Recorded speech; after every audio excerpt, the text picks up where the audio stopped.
Meanwhile, Napansin ko, parang haba ng buhok ko, kaya pumunta ako sa isang Ultimate Barbershop. Tapos niya nagpapagupit na ako. Sabi ko, ayusin niyan pre. Baka pag na-bad trip ako, libre ko kayo ng soft drinks tsaka skyflakes.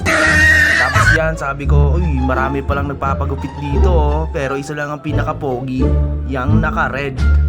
Oo, sigurado. Tapos sabi ko pre, malapit na atang matapos yan no. Sige, tapusin mo na pre.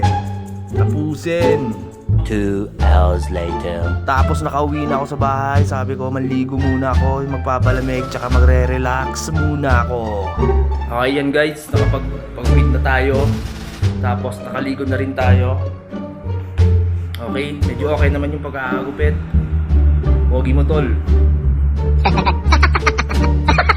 Bago mo banggitin ang pangalan ko, wag na wag mong kakalimutang banggitin ang salitang guwapo.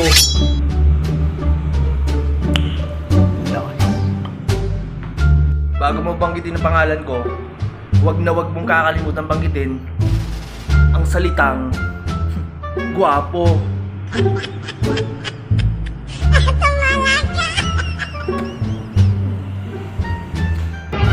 Oh no! Pogi. Yes? Ako yun, bakit? Pogi mo eh.